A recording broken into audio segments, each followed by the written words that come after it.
Provocação Histórica.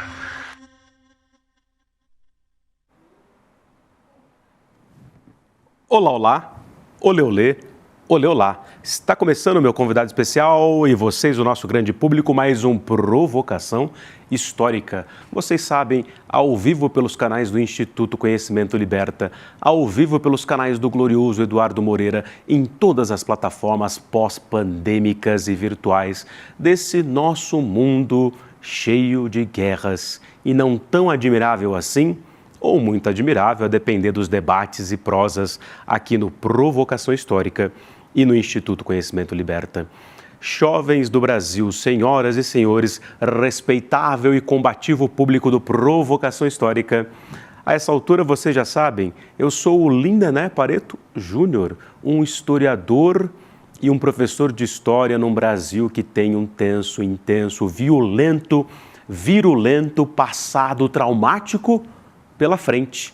Por isso, o Provocação Histórica também é esse grande divã coletivo para a gente tentar narrar e expurgar as dores e demônios de um passado que não cessa de passar. Eu peço a vocês, em verdade, vamos curtir, compartilhar, fazer viajar a palavra da história e do Provocação Histórica. Aleluia! É só aqui se inscrever no canal e divulgar aqui o link no Zap, em tudo quanto é plataforma, mídia, esse negócio louco que é a tecnologia e que tem nos oprimido a tudo e a todos, e eventualmente tem nos libertado também. Vamos até falar disso aqui com o meu convidado absolutamente especial de hoje. Senhoras e senhores, sem mais delongas, portanto, o Provocação Histórica tem a alegria de receber uma figura que eu conheci há pouco tempo, mas que já desponta fazendo uma comunicação política e social combativa e fundamental para debater, entre outras coisas, a sociedade brasileira, o racismo estrutural no Brasil e, evidentemente, o pensamento social negro nesse Brasil que insiste em valorizar apenas a branquitude. O fato é que eu tenho a alegria de receber aqui no palco do Provocação Histórica o comunicador político e cientista social pela FEFELESH USP, pois é, ele, o Marcos Morcego. Seja muito bem-vindo ao Provocação Histórica, meu querido. Tamo junto. Que honra estar aqui. Uma alegria. É inenarrável, muita felicidade mesmo. E uma honra estar num programa como esse, que é o Provocação Histórica, que... Assim, você para assistir um episódio e só eles falam, beleza, vamos ver outro aqui, porque tá ficando interessante o negócio. E começa realmente a ficar provocado, né? Você começa, tem umas coisinhas aqui, então, de verdade, uma felicidade estar aqui. É nóis, meu querido. Ouvir isso de você é uma alegria imensa, porque acho que, ao fim e ao cabo, né, pensando em divulgação de história, lá no auge da pandemia, eu pensando o que seria esse programa e tal... E, ao fim e ao cabo, no fim das contas, como eu costumo dizer, tem uns vícios de linguagem. E eu ouvindo os programas anteriores, eu fico falando toda hora, no fim das contas. Esse programa foi feito para receber os morcegos da Revolução, ou seja, Marcos Morcego, que me dizia aqui nos bastidores que é Marcos Paulo. Marcos Paulo, Barbosa Lúcio. Isso mesmo. Aí, ó, eu gosto de falar o nome inteiro das pessoas. Eu até zoei ele aqui, gente, eu falei assim... Eu falei assim, voz de minha alma, eu falei, porra, você não quer falar seu sobrenome? Eu chamo Lindené, né? Me chamavam de Lindenerdes, Feioné, sofri bullying da juventude. Meu Deus! A galera é sempre maldosa, né? Não tem como. Mas depois que eu entrei em cursinho, fui dar em cursinho, em aula em tudo quanto é lugar do subúrbio, da periferia da Grande São Paulo, meus alunos começaram a me chamar de Lindão, vejam só. Lindão, aí, ó. Aí você imagina um marmanjo de 24 anos e a molecada, oi Lindão, abraçava, era uma farra. Mas, Morcego, ó, cara, vamos aqui começar a nossa prosa mostrando já o livro do Morcego pela editora Terra Sem Amos. Vou pedir aqui para a voz de minha alma colocar aqui também na tela para a gente o link e a capa do livro Marcos Morcego por uma implosão da sociologia, que ele, inclusive, entregou aqui em primeiríssima mão, em minhas mãos e também da nossa produtora, Elô Macrini, que aqui nos acompanha hoje. Muito obrigado, Elô, um beijo no seu coração. E do Totti também, né? Enfim, vamos falar dessa implosão da sociologia, mas antes disso, eu acho que é fundamental, eu fiz história, né? Fui feito ali, né, como historiador na Faculdade de Filosofia, Letras e Ciências Humanas, que na geração dos nossos avós talvez fosse só Faculdade de Filosofia. Mas na minha geração e na sua é a FEFELESH. Alguns falam FEFELET, alguns falam FEFELESH, Como é que fala hoje em dia? Fefeleste. Não, Fefeleste, se né? falar de outro jeito, eu Você já estranha, né? já fala, ih, tá uma coisa errada. E aí você fez graduação de quando a quando? Então, eu ainda tô terminando, né? Terminando. Tô quase para entrar na licenciatura e acabar o bacharel e fazer a licenciatura, porque na USP tem essa coisa de terminar com os 2 cursos, né? Só que eu entrei a primeira vez em 2019, antes da pandemia. Foi aquele choque, né? Ah, universidade, coisa maluca. Posso até contar um pouco da minha história, um pouco antes disso para contextualizar, né? Mas coisa maluca. Saí, aí começou a pandemia, voltei, só que eu voltei na Unicamp. Prestei vestibular para lá, fiz um semestre no IFISH. Eles inclusive falam, né? O IFISH é melhor porque tem vogal. Aí eu fiz um semestre lá. Aí, por causa de questão de moradia e tudo, com a previsão já, né? Porque tava naquela época de, será que a pandemia vai durar, não vai durar? Voltei pra USP e tô encerrando agora o curso lá. Em 5 anos, né? Porque... Sim, 5 aninhos. Mas e a história pregressa? Você então, quer dizer, se na minha geração já foi difícil entrar e perceber que mesmo no curso de História ou de Filosofia, que era um curso muito rico, eu era um dos poucos que não tinha carro, que era operário de fato, de primeira, segunda e terceira geração. Como é que foi para você isso lá na Feveleste em 2019? Então, foi uma doideira. Eu cresci em São Paulo, morei em Pirituba até meus 14 anos, só que aí meus avós decidiram mudar para o interior. Fui morar no interior, uma cidadezinha de 10 mil habitantes, então assim... Qual cidade? Cosmorama. Cosmorama? Onde que é mesmo? Depois de São José do Rio Preto, é quase em Minas Gerais. Meu Deus, é longe. Lá no oeste do oeste. Do oeste. Exato. Então, de lá eu fui pra USP. Então foi o primeiro choque de estou de volta em São Paulo, essa cidade muito maluca, tudo acontecendo. E também uma coisa de... Eu tava em Cosmorama e por mais que a gente tivesse, né, amigos que eram filhos de fazendeiros e tudo, e não sei o quê...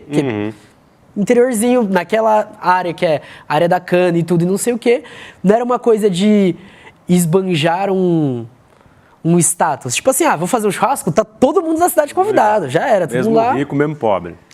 Então, foi esse choque também de chegar num lugar onde a galera tá numa competição para se formar, para ter o melhor trabalho, para ter as melhores notas, para conseguir o intercâmbio, não sei o quê. Só que ao mesmo tempo de uma galera que já viajou para fora, já tinha lido, inclusive Marx, que eu fui ler em 2019, né? Foi quando eu fui conhecer. A gente não leu isso antes, né? Entendeu? E a galera já tava com todo aquele arcabouço, já sabia de tudo, então foi aquele choque de... Talvez eu não esteja preparado para estar aqui na faculdade mesmo. E foi o que eu fiz, eu saí da faculdade, passei um tempo assim, tipo, falei, vou prestar outro curso, pá. No fim, sociais é meu amor, só que foi essa coisa de voltar e falar, não, eu vou estudar as coisas para voltar e voltar mais preparado, pelo menos. Então foi esse processo, assim. É muito louco, né? E você sentiu ali Porque eu não sei, no departamento de História, se eu não estou muito enganado, nos dias de hoje, não há um único professor negro, eu acho. Inclusive pardo, nem pardo. Talvez não declarado, digamos assim, mas... E nas ciências sociais? Mesma coisa, né? A gente tinha a Márcia Lima, bom, a gente já teve, né? Já teve Kabengele Munanga. Que, aliás, eu entrevistei aqui. Pô. Aí, ó, mestre, referência enorme. E a gente tinha a Márcia Lima, que era referência principalmente para os estudos sobre religiões afro e tudo. Só que com o governo Lula, ela foi pro governo. Aí agora, aparentemente, entrou mas ele tá dando aulas no ciclo básico. Então, a gente que já passou disso, não vai ter mais aula com ele. Então, é um problema muito grande. Inclusive, a USP agora falou que vai aprovar uma cota, né, para entrada de professores negros. Só que o quórum necessário de professor, de vagas que precisa ter, nunca é o quórum dos concursos. Ou seja, eles não precisam seguir as cotas nessa questão. É bem complicado. E aí o funil fica ainda mais difícil, né?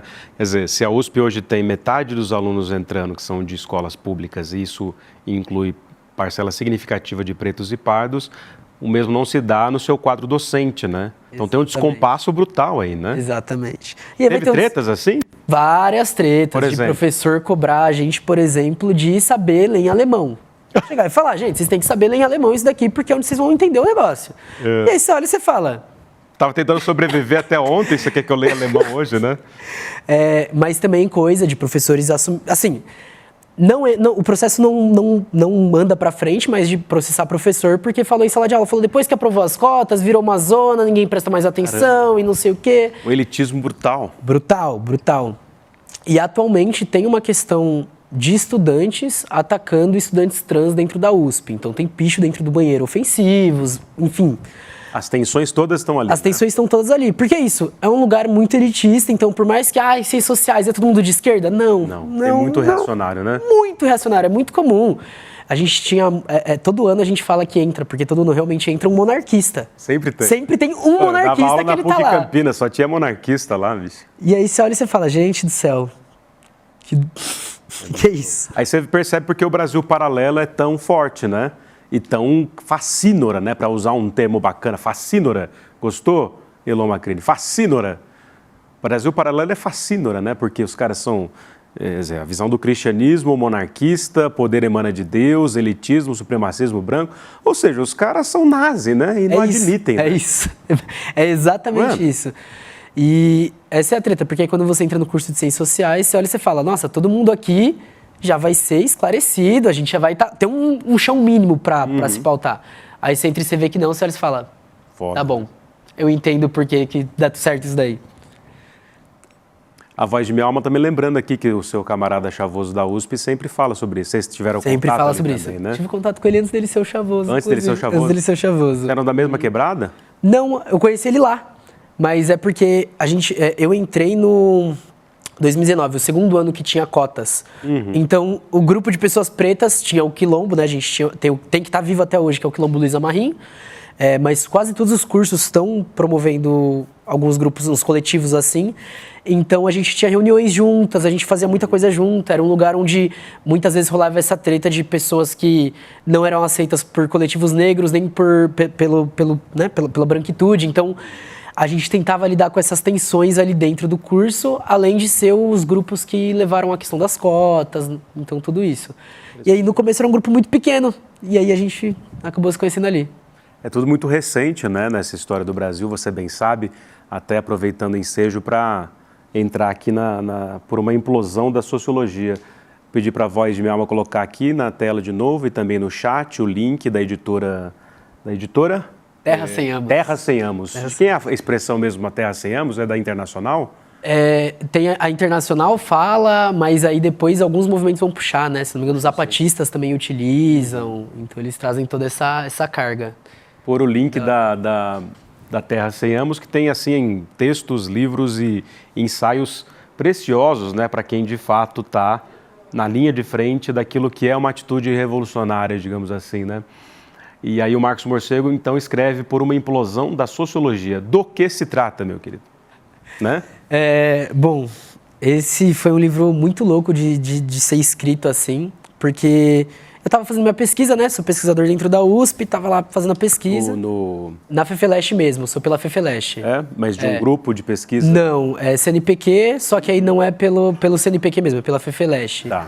Mas tem uma bolsa. Tem a bolsa, só assim pra continuar. Isso aí como é? Fui bolsista da COSEA. Então. Fui bolsista de trabalho do Museu do Ipiranga, onde eu comecei a pesquisar documentos. O Museu do Ipiranga é muito bom. Muito da hora, legal, né? Legal. E aí... Eu estava escrevendo, né, eu pesquiso sobre identidade, território e tudo, só que eu fui escrever a metodologia. Certo. E dentro das ciências sociais, quando a gente começa a estudar Marx, aí você vai estudar Gramsci, vai estudar Rosa, não sei o que, você vê que tem um descompasso entre o que é o curso e o que as pessoas trabalham fora do que é o curso dentro da sociologia. E aí eu fui escrever a metodologia, eu falei, eu não quero fazer uma metodologia igual me foi feito fazer dentro da faculdade, eu quero um negócio diferente. Então eu fui buscar algumas referências. E aí eu já estava me aproximando principalmente do mestre Florestan Fernandes, enfim, historicamente muito importante para sociais, foi professor da USP, foi professor da PUC, lutou contra a ditadura, defendeu a educação pública. Foi garçom, engraxou sapato, fez de tudo, tem uma vida fantástica, inclusive. E do Clóvis Moura, que aí eu também estava nessa de começar a ler cientistas sociais negros, né? Me aproximei principalmente dele. E aí, calhou que eu recebi um livro, eu achei num sebo, um livro de Sociologia Crítica, que é um livro de um cara e uma mina norte-americanos, eu abro o livro com eles, né, que eles discutem, o que é sociologia, o que é metodologia em ciências sociais, só que de uma perspectiva crítica. Aí eu falei, tá aqui o que eu tô procurando. Então, eu tava olhando e tava falando, beleza, a gente tem uma crítica muito forte às sociais. E conheci o professor Alisson Mascaro, também foram várias referências que foram aparecendo assim muito próximas, né? O professor Alisson Mascaro, que ele escreve Sociologia do Direito. E aí, quando ele vai falar sobre o Marx, ele fala, o Marx foi a primeira pessoa a implodir a sociologia. Só que assim, ele deixa meio solto isso, Sim. né? E aí quando eu comecei a voltar para esses Uma frase de efeito autores... sensacional, né? É uma frase fantástica, assim. Quando eu olhei, eu falei, vai ser o título, não tem como. E aí eu fui olhando todos esses autores, né? Aí o Florestan Fernandes, por exemplo, no começo ele fala, a gente precisa de mais investimento na universidade. Depois ele olha e fala, na verdade a gente precisa de que a população se mobilize para que a universidade também consiga se mobilizar. Eu falei, pô, então o movimento não começa aqui dentro, começa fora. E aí eu entendi, talvez fosse até uma explosão da sociologia, se a gente for pensar assim, né? Mas eu falei, vamos optar por uma implosão. Então a ideia é começar o livro com uma explicação do que é a sociologia, o que é metodologia, não sei o que, para aproximar a galera, e depois conseguir trazer esses autores que jogam tudo pra fora, assim, falam, não é isso que a gente quer fazer. A gente quer fazer um bagulho diferente. Então é meio que isso, assim, tipo... E aí você traz autores que não estão no cânone. Exato. E assim, ó, o Florestan, ele deu aula na FEFELESH. A gente Lá na Maria Antônia. Eu tive uma matéria que a gente trabalhou com um texto dele. O Clóvis Moura foi reconhecido doutor honoris pela FEFELESH um pouco antes de falecer. Mentira, eu li esse ano um texto dele em uma matéria. Então, mas assim, agora em 2024, né? Entendeu? E aí eu entendi que a gente tem algum problema dentro da carreira das sociais mesmo, de como ela é feita, de como ela é formulada. E é claro, né, não é por acaso isso daí. A ideia é tornar a sociologia algo neutro, algo que a gente faz uma pesquisa aqui e avalia a quantidade de dados que cada um vai receber de voto. Tá, mas por que a população está votando nessa pessoa? Por que tal pauta é tão mais importante? E como que a gente faz, dependendo da pauta, né, se a gente pensar no que foi o Brasil nos últimos anos, como que a gente faz para que as pessoas consigam se mobilizar para um movimento contrário? Isso o curso não está nem aí. O curso quer saber, dado, não, isso daqui é assim porque é assim, essa sociedade é atrasada, essa daqui é avançada, a gente olha e fala. Já tem um currículo quadradinho, né? Currículo quadradinho, muito próximo do que era o currículo quando foi inaugurada a FEFELESH. Não, acho que até hoje isso vale para quase todos os cursos lá. Claro, tem variações, tem muitas diferenças, mas eu lembro que em 2002 só tinha uma disciplina de História da África e eu acho que não mudou muito. Acho que agora ainda. tem duas, mas uma tá sem professor, um negócio assim. Que aí mas aí você ainda tem história antiga 1 e 2, história moderna 1 e 2, história, né? História econômica 1 e 2. Quer dizer, ainda é muito, sei lá, 1950 mesmo, né? É exatamente isso. Mas foi uma coisa muito engraçada que eu publiquei esse livro, aí no primeiro lançamento a gente chamou o Márcio Farias, da editora Dandara, estudador do pensamento mouriano e do Florestan Fernandes, e ele falou, vocês estão fazendo agora, dentro das sociais, um movimento, né, eu, Chavoso, mas também ele, mais muitas pessoas, que foi um movimento que fizeram nos anos 80 para os anos 90, assim. E aí você vê que duas coisas permaneceram também na história. A primeira vez se repete como tragédia, a segunda como farsa. Que é que a gente tinha um momento de crise do pensamento social e crise das esquerdas. E agora é a mesma coisa. Então, realmente, a gente vê se desenhando no mundo todo esse movimento novamente. Assim, é muito louco. Não, sensacional. E aí, pensando nesses nomes dessa sociologia que, apesar de ser conhecida desde aquele momento, pensando no próprio Abdias, né? Clóvis Moura e companhia, mas que só agora articulados por vocês, jovens alunos e alunas, né? Que estão entrando aos poucos no cânone, e às vezes demora mais, às vezes demora menos, mas enfim. Por que se conhece tão pouco ainda a figura impressionante de um Abdias do Nascimento? A companheira dele, Lisa Larkin, né, que é norte-americana, teve aqui também, doou os livros do Abdias e dela, que é estudiosa. Da hora demais. Né, do IPEAFRO, ela está lá no IPEAFRO. Da hora. Enfim, por que você ainda acha que esses sujeitos estão ainda escanteados? Eu acho, enfim, são algumas causas, né? Uma é que o próprio Abdias vai trabalhar, que né, o Abdias, a Lélia vai trabalhar. Eu quero fazer um trabalho ainda específico com a Lélia, né? Porque ela é uma pessoa muito particular em várias questões. Mas Abdias, Lélia, Clóvis Moura, eles falam principalmente desse apagamento ideológico que acontece. E eles não eram só estudiosos negros, né, militantes. Eles eram militantes, o que já é um problema em si só para o sistema, mas eles buscavam romper com tudo aquilo que era norma padrão. Então, é impactante para o sistema receber isso, né? Eu fui assistir recentemente o documentário Black Hill, Black Power, lançou agora, e aí nele fala que vários desses militantes que fundaram o MNU e tudo isso estavam nos paredões negros no meio da ditadura dançando soul. Então assim, eles eram disruptivos em todos os sentidos. Sensacional, na cultura, na música. Estavam lá no Soul, no auge da Dita. Entendeu? No Soul, aí aqui em São Paulo estavam no samba. Então eles estavam na frente de tudo. E aí é lógico, se a gente for falar que, pô, uma faculdade de ciências sociais, um curso que coloca 200 alunos por ano pra dentro, esses 200 alunos vão ter contato com isso, ferrou. As sociais viram uma arma muito rápido. Ela vira uma arma muito rápido. Então, tem essa questão. E também existe uma questão que o movimento negro está passando, e já passou outras vezes, que é de não conseguir mais tanta comunicação e talvez nem mobilização. O próprio Chavoso, quando ele foi no acampamento Terra Livre, né, que é do movimento indígena, ele falou que ele sentiu uma diferença muito grande em relação ao movimento negro. O MNU, ele surge numa tentativa de romper com isso e consegue. Só que atualmente a gente não consegue fazer isso. Então, alguém que prefere um autor vai escamotear o outro. E aí as coisas começam a entrar em desencontro. Só que eles estão ali, ó, muito próximos. Eles estavam juntos, estavam produzindo juntos, né? Então... Impressionante. E Marcos Morcego, ó, quero chamar a nossa grande audiência aqui. Estamos aqui ao vivo com Marcos Paulo, que também é morcego, que também é comunicador político e cientista social pela FEFELESH USP e que tem também um canal no YouTube. Vamos aqui, Voz de Minha Alma, colocar aqui no chat para o pessoal poder se inscrever no canal do Caverna do Morcego. Caverna do Morcego. De onde que veio o morcego? O morcego, ele veio de uma fita de que fazia cursinho pra ensino médio, porque minha mãe queria que eu fizesse Instituto Federal na época.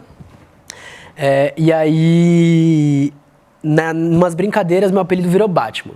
Beleza, ficou Batman. Passou uns anos, quando eu mudei pro interior, porque eu não passei no Instituto Federal, fui pro interior. Aí o canal, ó. Olha... Exatamente, até essa série especial sobre o Abdias, né, Morcego? Essa é a série especial sobre Abdias Nascimento com o livro Genocídio do Negro Brasileiro.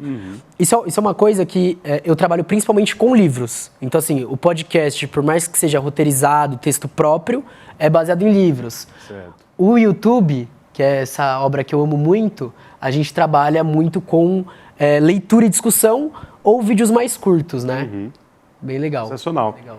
E aí, só para terminar a parte do morcego, a gente volta... Aí era Batman, vou tentar... É uma história bem rápida, na verdade. Saí na porrada com alguém... Mais louco que o Batman. Entendeu? Saí na porrada com alguém no interior, o apelido ficou Batman. Veio a consciência de classe e falei... Não quero ter um nome, tipo assim... Porque Batman é playboy, né? Entendeu? É playboy que finge distribuir renda, né? Que Mas bate, que, na verdade, concentra, né? Entendeu? Que bate em pessoas que são taxadas de louco. É justamente isso que eu tô trabalhando, busca bater nessa questão. Virou morcego só pra dar uma mudada e adaptar. Quando eu decidi fazer o podcast, eu tava muito próximo da filosofia. Tinha saído das sociais, tava pensando, será que eu vou fazer filosofia? Aí eu tava nessa fita, e se eu fizesse tipo uma caverna do Platão, não sei o quê? Veio a caverna do morcego. Foi assim, uma adaptação. Da hora, da hora. Então veio da inspiração né, de Platão, exato, da filosofia, da né? filosofia. Você vai juntando várias tradições, né? É isso, a gente vai pegando o que vai vindo, né? Inclusive a cultura pop, né? Inclusive. Bom, já que você é um morcego decolonial, né? Portanto, esse negócio do Coringa e do Batman é fascinante para pensar a sociedade, né? Não à toa para pensar a sociedade. O Joaquim Fênix fez tanto sucesso fazendo o papel do Coringa nesse último, né? O que você acha, Faz uma análise sociológica do Batman. Vou falar, ó, pra galera que tá acompanhando, no podcast a gente tem um episódio analisando o Batman Begins. Ó, a gente tem um episódio com um camarada. Mas é muito louco, porque agora que eu comecei a trabalhar com essa coisa de lei de drogas e tudo, a gente se aproxima muito dessa discussão sobre questão psiquiátrica, CAPS, manicômios e tudo. Que é normalidade ou não, né? E aí a gente entende que, enfim, por exemplo, né, a gente está fazendo uma luta contra comunidades terapêuticas agora, que essas coisas que tentam privar as pessoas, na verdade elas tentam manter um controle para manter o status quo dominante, sem questionamentos, né, de explorar, por exemplo, a questão que teve a marcha da maconha, de maconha medicinal, por exemplo, para certas questões, ou até da maconha recreativa para anular a guerra às drogas, ou da questão antiprisional para a gente parar com o encarceramento em massa, tudo isso, e aí você vai conectando, e aí você vê o que o Batman faz. Ele bate, prende, coloca no manicômio, e ele, inclusive, está totalmente fora da realidade, né, e talvez no mundo de hoje todo mundo esteja, né, porque... A coisa virou de um jeito... Total, e ele controla as tecnologias, né? E ele controla tecnologia, dinheiro, as empresas, né? Acho que, não sei se foi nesse último ou no penúltimo Batman, que eles estavam fazendo uma linha de trem, que era toda financiada por ele, não sei o quê. Tipo assim... É isso, aí você vai ver... E aí é uma espécie de ostentação, na verdade, dos O Batman é uma espécie de Elon Musk ou Jeff Bezos, né? Não é? Exatamente. Ele é qualquer bilionário de hoje. E assim, ó, dá um exemplo parecido, tá? Mas o próprio... Eu não vou lembrar o nome dele. O cara do George Paul Lehmann, dono da Ambev, tá financiando educação particular aí, privatizada para todo lado. Tem um monte de candidato neoliberal aí já, né? Entendeu? Então, para chegar nisso daí, ai, beleza, agora eu vou comprar uma estação de trem aqui, já que tá privatizando, tá no leilão, vou comprar também. Pronto. Virou um novo Batman. Só falta bater no pobre. Exatamente. Já era. Meu caro morcego. Ó, deixa eu te perguntar uma coisa aqui. O que pega na questão que envolve a política antidrogas e encarceramento em massa? O que o nosso grande público precisa saber que não é falado, vamos dizer assim, em entrevistas por aí ou na grande imprensa? Beleza. Você tem isso no canal também, né? Eu tenho isso no canal. E começou com eu trabalhando comigo trabalhando com o livro do Almir Felice, História da Polícia no Brasil, e o outro, que eu não vou lembrar o autor, que é O Fim do Policiamento. Que ele, discutindo como a polícia foi formada no Brasil, então que começa com batalhões especiais para reprimir comunidades negras e indígenas, principalmente fugitivas, e o Fim do Policiamento falando sobre como os Estados Unidos tentou reverter, colocando, por exemplo, o policiamento comunitário, essas coisas, e não deu certo. No meio disso, eu li uma passagem do Clóvis Moura sobre o Quilombo de Palmares, que falava que as pessoas brancas que eram aprisionadas aqui do Brasil, eram libertadas pelos escravos e iam atuar no quilombo. Aí eu olhei e falei, opa, então eles já enxergavam alguma conexão entre as pessoas encarceradas e as pessoas fugitivas da escravidão. Pessoas brancas, pessoas negras e pessoas indígenas, juntas. Ele e a Lélia Gonzalez vão afirmar, né? Foi a primeira democracia racial que a gente teve no mundo. Essa efetivamente, que durou 100 anos, né? Exatamente. Então aí você olha e você fala, tá, temos alguma coisa aqui bem interessante. E aí fui estudar, e aí eu tô ainda para ler, mas eu tô estudando a lei de drogas atual, mas eu tô para ler a questão do proibicionismo, de entender como que, o porquê foi proibido em determinadas épocas. Então a gente tem que, no começo de 1900, a maconha é proibida. Só que a maconha era muito consumida dentro de comunidades negras, aqui nos Estados Unidos, no continente africano. Então começa um movimento de repressão. Aí começa o encarceramento em massa. Aí a gente vai ver a empresa que quer comprar agora nesse processo de privatização é a empresa que privatizava serviços dentro da prisão. Ou seja, ela já estava tendo um lucro do encarceramento em massa. Mais pessoas presas, mais necessidade de terceirização. Com a privatização, o medo é de acontecer o que acontece nos Estados Unidos, que é a exploração do trabalho de forma gratuita. É uma indústria que escraviza, a 13ª emenda lá, né? E que é o que a gente está apontando, inclusive, eu estava lendo uma notícia hoje sobre a questão, por exemplo, da PL do estupro, né?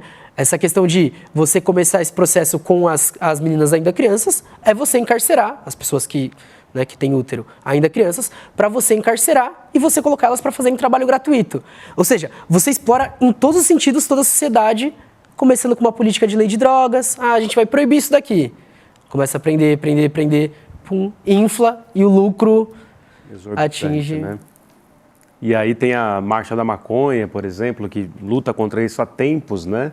Você vê que loucura, né? A gente foi criado eu e meus irmãos, né? Minha mãe foi muito rigorosa em relação a isso, mas o álcool sempre muito autorizado, né? No caso, ela ficava chateada, a gente adolescente começando a aprender a beber. Eu lembro que eu tive um porre de choconhaque, meu tio me sacaneou, botou na bebida, meu tio Wagner, falecido tio Wagner, botou na bebida assim, eu com 14 anos fiquei mais louco que o Batman. E aí eu empurrei carro de meia, assim. Mas minha mãe ficava preocupada, obviamente, mas tem todo esse festejar, e inclusive, sobretudo no patriarcado, né, do menino que bebe, da menina que vai aprender a beber, mas toda uma proibição em relação às outras drogas, né? Fui descobrir essas outras drogas depois dos 30 anos, né?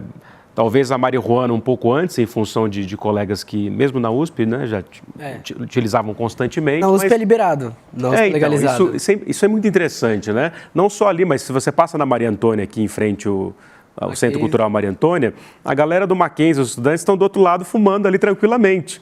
Só que se fosse um menino preto que está numa barraca ali do lado, ele já toma um enquadro, né? Isso ainda está igual, né? Isso ainda está igual. E faz parte, né? Porque é isso. Nenhum proibicionismo consegue proibir completamente, isso é muito claro, Mas existe essa distinção que aí vem justamente, né? Por isso que a gente sempre volta, né? Historiador tem esse papel também de sempre voltar. Foi com a historiografia do Clóvis Moura que eu aprendi a voltar. De olhar e falar, pô, beleza, a polícia ela não tá aí por acaso, a prisão não tá aí por acaso, ela tem uma função dentro da sociedade, ela foi criada nesse sentido. Quando a gente observa que não teve grandes alterações, a gente entende que o sentido ficou o mesmo. E aí é aquele momento que você olha e você fala, tá bom, então beleza, vamos começar a bater nessas coisas. E a Marcha da Maconha, eu acho que ela tem um papel muito importante nisso, de ser uma marcha sem carro de som, né, de organizações ali, de pessoas com deficiência, de pessoas idosas, das mães que tiveram os filhos mortos em confrontos policiais. E são essas pessoas que estão puxando a frente da marcha. E aí você vai indo para trás, você vai vendo um monte de pessoas pretas, periféricas, em bonde, caixinha de som e fumando um ali. E assim, ó, a marcha aconteceu na maior paz possível, na maior tranquilidade possível. É um evento muito legal, o maior evento de desobediência civil que a gente tem no Brasil. É muito legal. Então, assim, é muito, muito da hora isso, porque a gente traz pra galera de olhar e falar, ó, não é tão ruim.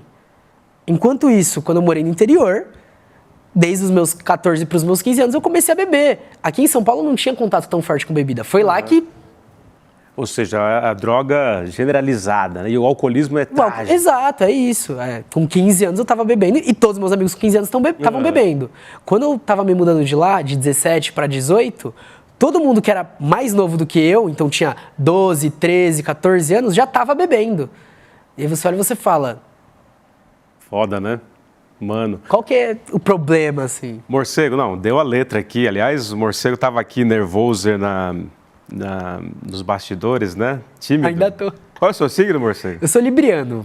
Por isso que a gente se deve. Eu sou um ariano aqui, amor à primeira vista. É um fenômeno, aliás, um baita comunicador, como diz o Netão, né? Um baita comunicador.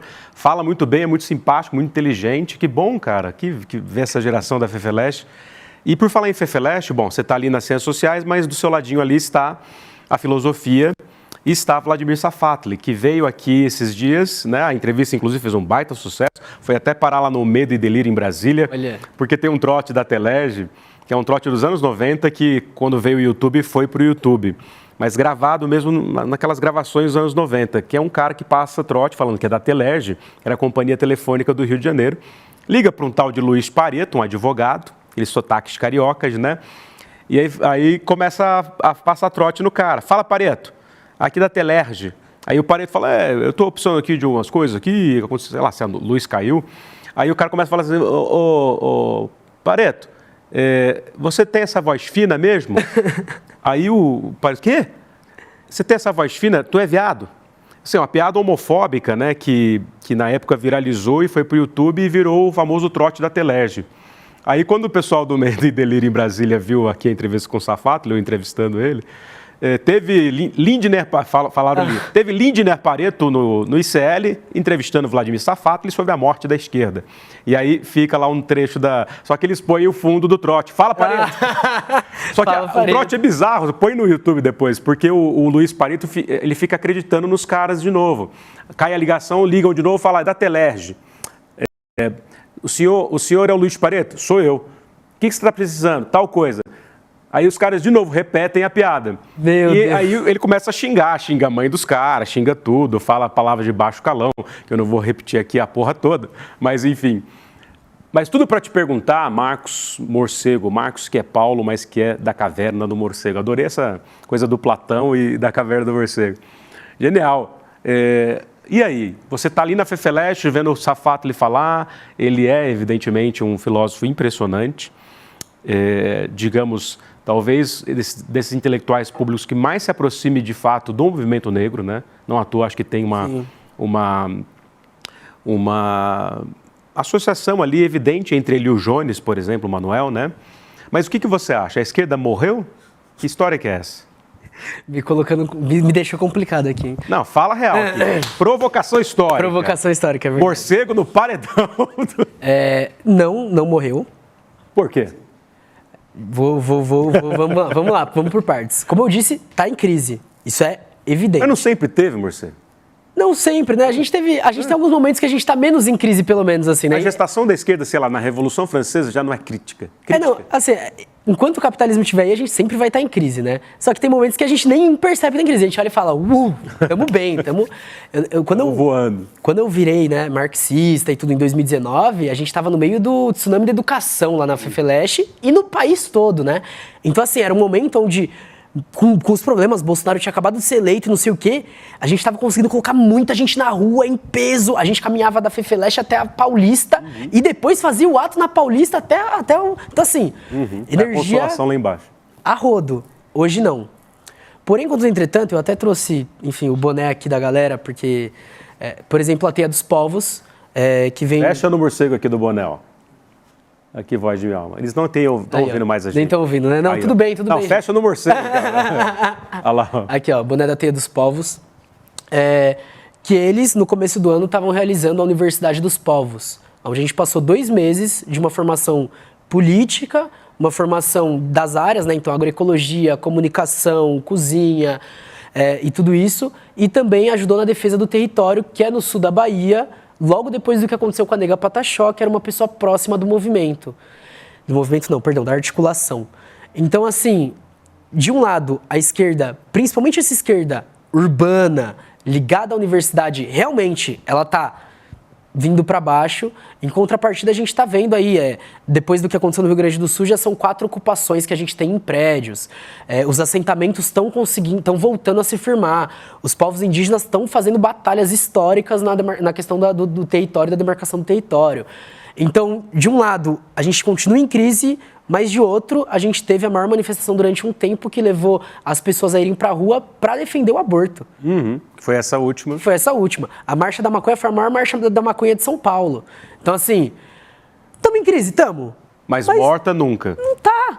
Mas o que ele quer dizer com... O morta não tem a ver com o espírito de conciliação do petismo? Então, mas... Mas aí sempre foi, né? Sempre foi. Nasceu assim. Sempre talvez. foi. E particularmente falando, eu não sou muito ligado à questão institucional.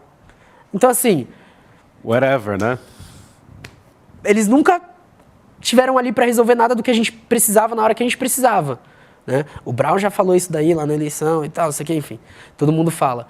Só que, em contrapartida, esses processos criativos que estavam se apagando estão voltando a aparecer, né?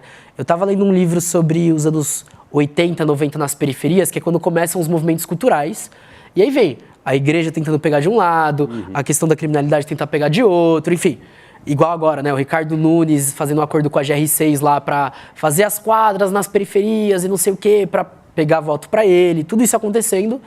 Só que de um lado, a própria galera, por exemplo, vários dias de funk estão lá postando e falando, gente, a gente não pode cair nesse discurso, a gente não vai aceitar isso, a gente não vai aceitar nem produtora que tá ficando milionária nas nossas custas. Então, assim... Porque é sempre como diria o outro, uma faca de 2 legumes, né? Porque parte do movimento negro, mesmo feminista, mesmo, enfim, dos brancos pobres, é cooptada por um mercado que neoliberaliza a rodo, né? E é lógico, o mercado, ele chega a falar, ó, você vai ter dinheiro? É bom, é um discurso bom. É um discurso bom. Só que muita gente ainda está enfrentando isso e está começando a ganhar corpo esse enfrentamento. Então, é isso. É aquele movimento de ir para cima e para baixo. Tem horas que parece que a gente está muito mais abaixo do que a gente deveria. Fato. Nisso daí eu concordo totalmente com o Safato. Foi realmente um momento de preocupação das esquerdas. Só que agora saiu, até pensando em institucionalidade, né? O Boulos saiu agora que no segundo turno ele também está com chance de vitória em cima de todo mundo. Então, assim... Vamos lá, vamos trabalhar com isso, vamos começar a partir daqui, estamos recuperando. Como a gente torna isso sólido? Sensacional. Meu glorioso Marcos Morcego, de Pirituba para o mundo, né? É um fenômeno aqui o rapaz. Eu chamo ele de garoto, que ele é de fato. Quantos anos tem? 23. 23, é um jovem. Aí, Elô, sua idade. Só que não, né?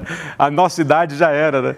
A gente tá se sentindo velho aqui, né? Mas não estamos, né, Morcego? Dá um alento para nós. Você é jovem ainda. Jovem ainda.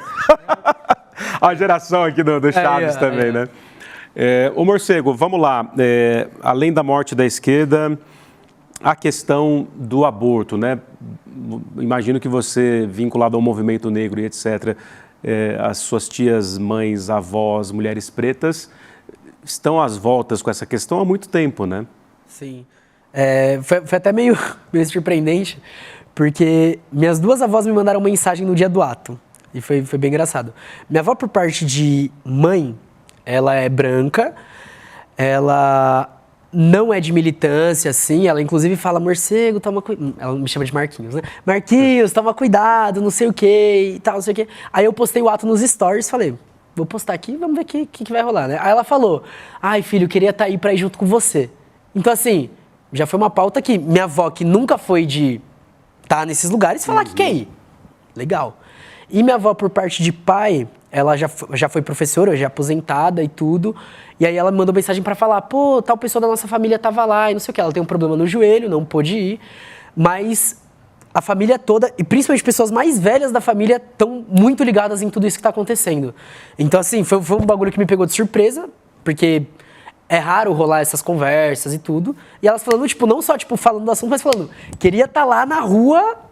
Eu falei, sensacional. Caracas. E aí foram. Então, aí elas não foram. É claro, elas duas. As duas já estão bem senhoras e tudo, mas foi uma coisa de estar lá no ato e ver muita senhora, muita criança, e criança gritando, com cartaz na mão, assim, você olha e fala... Dá aquela esperança, né? Exato, é aquele momento que você olha e fala, tá bom, há chances, há chances. E você é catastrófico em relação, quer dizer, somos catastróficos pela própria modernidade capitalista que nos forja assim, mas você certamente não é um pessimista, né? Você acha que vai dar tempo da gente se salvar? No sentido do antropoceno, catástrofe ambiental, né? Porque às vezes nesse cotidiano massacrante que a gente vive, e como é que é esse cotidiano massacrante? 70% ou mais das pessoas trabalhadoras estão endividadas, isso inclui quase todo mundo que a gente conhece, todos nós, né? Os trabalhos estão todos precarizados, todo mundo pejotizado, todo mundo sem nenhum tipo de benefício de proteção social. Vai fazer aniversário agora a morte do Leonel Brizola, que lutou a vida inteira por essa proteção social. Quer dizer, o cenário é catastrófico mesmo, né? Está todo mundo passadíssimo no pós-mundo pandêmico, todo mundo louco. Louco no sentido de que, né? Ninguém aguenta mais. Ninguém aguenta mais, todo mundo, há um adoecimento coletivo, né? E me parece que as soluções ainda estão correndo em torno do próprio rabo, né? Ou seja, ninguém está derrubando efetivamente os estertores do próprio capital, né? Eu não sou um pessimista. Tudo bem que nas últimas semanas eu tenho estado mais triste, mas eu entendi que é por causa da minha rotina de trabalho do que por realmente estar pessimista. Exato, né? Quem não, né? Mas tem uma coisa, e né, depois se puder colocar até o podcast aqui, eu estava trabalhando com o Chile. Voz de minha alma, Malucita aqui, ó. Aí, ó, tava trabalhando podcast? Com o Chile. Vai ser episódio de amanhã, inclusive. Não, mas depois da gravação, vocês já vai estar tudo aí. Mas no Chile tem uma coisa muito louca que acontece, que é de 2000 para 2019, né, nesse período, são várias sessões do que eles chamam de mal-estar social. E que chega um momento que esse mal-estar ele se generaliza de tal forma que acontece algo. Se a gente vai vencer ou não, é outra história. Isso daí eu já não posso dizer. O próprio Marx falava, né? É só a luta, né? O próprio Marx falava, a gente pode ser que aconteça a evolução e a gente ganhe e supere, pode ser que a gente perca também. Isso é uma possibilidade. Só que eu vi muita gente próxima de mim que, por exemplo, durante a pandemia mesmo, não ligava pro que eu postava, não ligava pro meu trabalho, não sei o que, babá, começando a postar essas coisas, começando a discutir, começando a levar, ou começando a, tipo, declaradamente chegar e falar, porra, trabalhar tá sendo um lixo. Uhum. E a gente vê o movimento como o VAT, né, Vida Além do Trabalho, ganhando força, a gente vê as propostas da Erika Hilton passando, num cenário totalmente conservador, estão passando. Então você vê alguns movimentos que vão olhar, você vai olhando e vai falando, tá bom, então esse mal-estar, a galera já entendeu que tá nesse mal-estar. Falta só daquela vontadezinha de vamos quebrar tudo, ou vamos tomar tudo, não precisa quebrar, ou porque enfim. Você acha que essa revolução, ela não vem via, digamos, Mahatma Gandhi, né? Aliás, dei um curso no ICL sobre o Mahatma Gandhi, cheio de contradições, mas interessantíssima trajetória. Aliás, emblemática, é muito conhecida. Mas você acha o que em relação... Porque, assim, historicamente, todas as evoluções que mudaram as coisas, mesmo que haja acomodações logo depois, porque é sempre assim, né? Tipo, você tem lá a conspiração dos iguais, antes os jacobinos, igualdade radical, mas depois você tem os girondinos e depois você tem, claro, um cara que faz muita coisa interessante, mas que é o cara da nova elite burguesa, que é o Napoleão. Quer dizer, tudo muda para nada mudar, digamos assim. E a aristocracia continua ali mandando. Aliás, os líderes da Primeira Guerra Mundial, quase todos são da aristocracia, né? Da nobreza. tudo para te perguntar o seguinte, há revolução sem violência? Ou a violência já está ali no cotidiano? A gente está na violência o dia todo, né? O tempo todo, quando a gente fala dessa questão do trabalho, né? De não uma violência direta, física, mas se você tem um adoecimento psicológico, que é o que está acontecendo, é um tipo de violência. Violência policial, encarceramento em massa, violência política, tudo isso está presente no nosso cotidiano. A revolução, ela vai precisar da violência, só que não apenas da violência. Eu gosto muito de estudar partes do processo norte-americano, que é quando Martin Luther King Jr. entende que, eu não sou violento, mas isso não quer dizer que os grupos violentos não possam agir também. Vamos fazer nas duas frentes. O próprio Chile, o Allende, por mais que ele defenda aquele socialismo democrático como transição, né? Então, uma coisa feita com calma e tudo, ele fala, os grupos começam a fazer ocupação de terra e ele fala, a gente não vai jogar o exército para vocês. Faz o de vocês e eu aprovo aqui, por lei, para ter tudo certinho, não ter erro. Cada um fazendo o seu e a gente conversando sobre isso. Dá para fazer um bem bolado onde vamos diminuir a violência, pelo menos, né? A Revolução Russa é um processo que, num primeiro momento, não é de todo violento. É só fechar, tem um debate proibir. Democrático fascinante, né? Exato. Então, é pensar em como fazer isso a partir dessa diferença de grupos que querem fazer de um jeito, grupos que querem fazer de outro. O que a gente pode trabalhar com isso? Até porque é isso. A gente vive num mundo globalizado, tá todo mundo conectado, todo mundo... A gente precisa trabalhar com as diferenças de uma forma diferente também do que foram as outras revoluções. Excelente, meu querido. Você acha que os bolcheviques foram golpistas? Que eles deram o golpe, né? Você sabe. Às vezes é bom, às vezes é o que tem que fazer. Golpismo democrático também pode existir, né? Entendeu? Por exemplo, se a Dilma tivesse ali, de alguma maneira, tivesse tido condições de dar o contragolpe no Temer, deveria ter dado, né? Pelo amor de Deus. Não é verdade?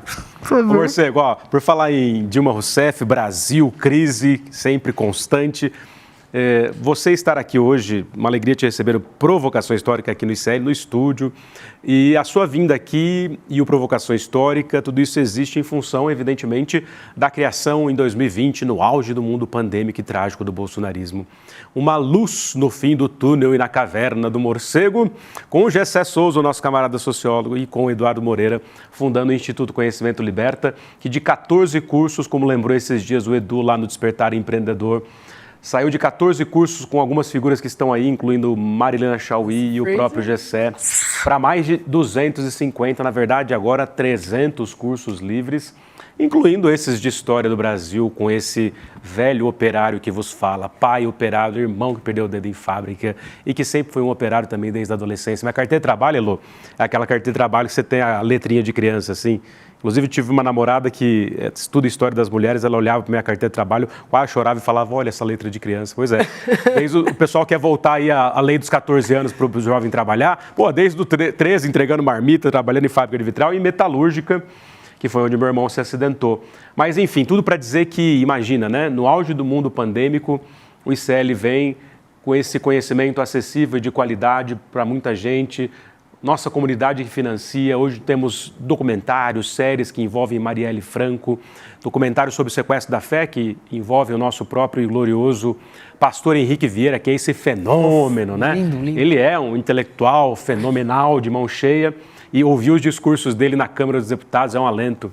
Então venham conhecer o ICL, vocês vão ter acesso a esses 300 cursos. Vai ter curso com o Jean Willis, Don Chomsky, que está vivo.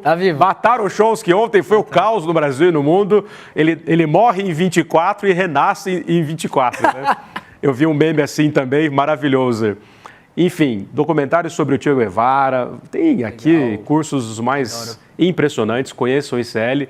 O link está aí para vocês. Vocês que financiam essa causa, vocês sabem que o canal não é monetizado e temos essa independência para falar aqui. O pessoal pergunta para mim, meus amigos, né, Morcego? Pergunta assim, mas você pode falar o que você quiser lá e tal. Eu falo, tem uma pauta, né? Mas eu nunca fui censurado, o programa tem a minha cara, né? E assim, vamos embora, né? Divulgar história sem censura. Já trabalhei em lugares que me censuraram o tempo todo, então é uma alegria poder dizer isso aqui sempre. Morcego, primeiro parabéns pela trajetória que, apesar de jovem, 23 aninhos, é um fenômeno, fala muito bem, muito articulado e é um intelectual desses jovens que a gente vê despontar, né? A Ilô já tinha me falado, o Cauê também, mas te vendo aqui, te ouvindo e aprendendo com você, sobretudo. É impressionante mesmo. E dá esperança. Obrigado. Eu que sou um cético sobre vários aspectos, sabe? Eu fiquei emocionado de te ouvir mesmo, de verdade. E ver como essa Fefeleche, apesar de ainda tradicional, mudou bastante nesses últimos 20 anos, né? Mas, para acabar aqui, ó, vou mostrar de novo Por uma Implosão da Sociologia, que vocês encontram na editora Terra Sem Amos. Põe link de novo aí, põe bonitinho. Tem até aqui um cartaz que vem junto do livro que eu vou mostrar, ó, Por uma Sociologia a Serviço dos Povos. Olha que beleza, né? Ficou bonito, ficou bonito. Tá aqui, ó, vou até colocar aqui naqueles quadrinhos que você põe na parede. A Lu vai me dar de presente aqui, aquela moldura. Já estou dando mais uma dívida para ela. E aí, podia ter esse quadro de provocação, né? A gente põe na moldura, se entrega para a pessoa, né?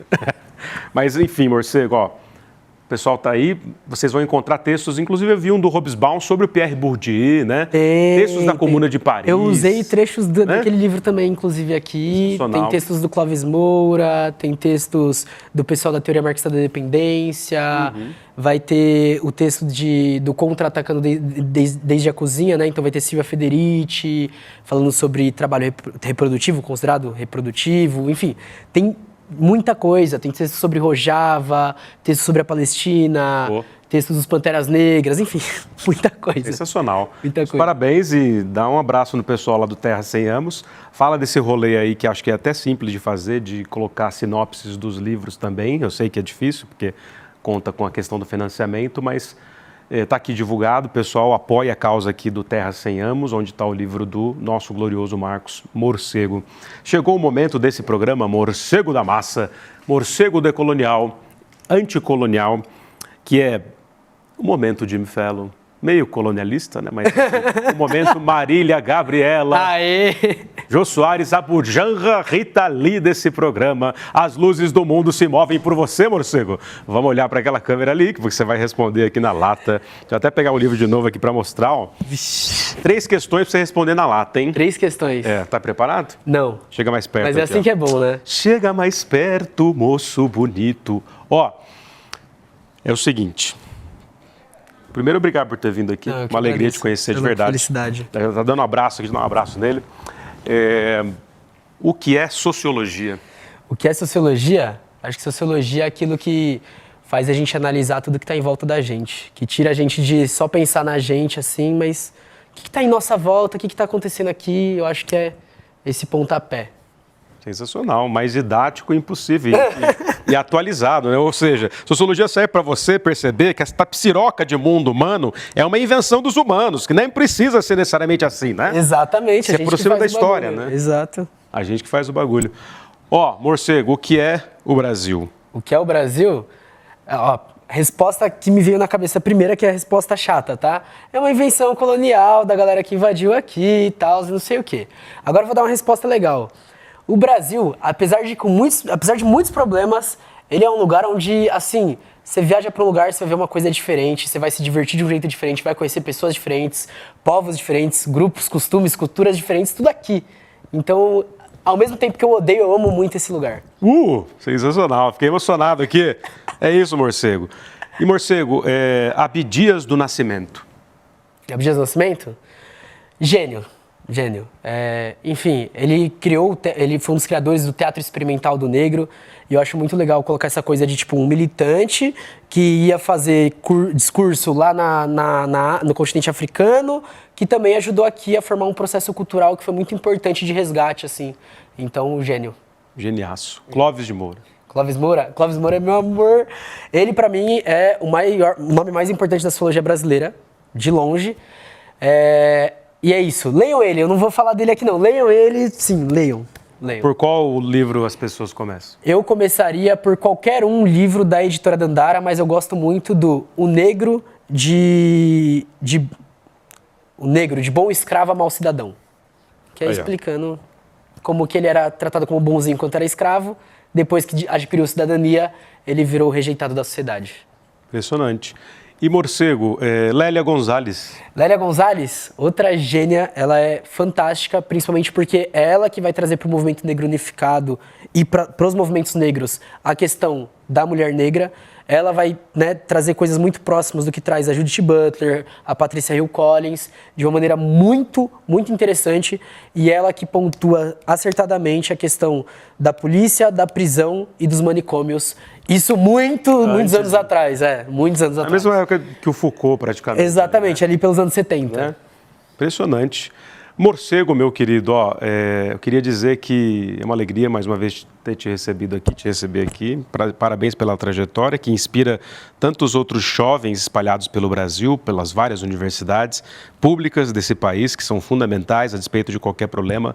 São um oásis de produção e de crítica e de contradições, obviamente, mas que, mesmo com os problemas, permite que, né, o Morcego esteja lá e assim por diante. Muito obrigado. E, para não perder aqui a viagem, a Flipei. Morcego é um dos curadores da feira... Feira Literária das Editoras Independentes. Feira Literária Pirata das Editoras Independentes. Porque de pirata se tornou o maior evento da esquerda da América Latina. É isso. Eu gosto de falar que é por causa do One Piece, enfim, anime, coisa de anime de pirata revolucionário. E aí a Flipei esse ano vai ser... A Flipei esse ano vai acontecer nos dias 2, 3 e 4 de agosto, lá no Central 1926, em São Paulo. Não vai ser em Paraty esse ano, vai ser aqui em São Paulo. E, enfim, vai estar da hora. Vai ter umas coisas para distrair, né? Então vai ter evento artístico, vai ter debate muito bom, vai ter música também, vai ter show. Não posso revelar os nomes ainda, mas em breve a gente vai estar lançando. Eu vou estar cantando lá. Aí, vai estar cantando, vai estar apresentando, vai estar rodopiando lá no meio com nós. Vai estar... É nóis. Da hora. Muito obrigado. E para não perder a viagem, se você com 23 anos puder dizer para o nosso grande público o que é a vida, o que você diria? O que é a vida? Eu não sei muito bem ainda o que é a vida, confesso. Isso daí tá muito claro. Vocês podem ver, né? As ideias vai indo e vai vindo. E a vida, eu acho que ela é muito assim, tipo, ela não tem necessariamente um sentido, mas ela vai se encontrando. Só tem que procurar no lugar certo e testar. Não chega já pisando direto, pisa devagarzinho, vamos sentindo o bagulho, que vai dar certo, confia em nós, vai dar bom. Muito obrigado, produção. Um beijo no coração de todo mundo. Morcego, muito obrigado. Termina aqui, olhando com as lentes da verdade. Uau. Chegando perto aqui, dando um beijo no nosso público. Um beijo no coração. Tchau. Dá um abraço aqui, que é tudo. Verdade nesse programa aqui. Que aula a gente teve com o melhor professor da Universidade de Nova York, Adam Alter. Uma aula reveladora, até por isso o título, Apocalipse Tecnológico. A palavra apocalipse quer dizer revelação. Uma aula que mexeu com todo mundo que assistiu. E a gente está falando de mais de 100 mil pessoas. Uma aula que você, se não assistiu, não pode perder. E é por isso que a gente liberou, por um tempo curto, mas suficiente para você assistir, o replay da aula. Assiste, chama sua família para assistir. No final da aula, uma surpresa que a gente preparou para todo mundo que assistiu, a gente resolveu manter para todo mundo que vai assistir o replay. Uma aula que vai mexer com a vida de vocês, mas mexer para melhor. Assistam e depois comentem o que vocês acharam.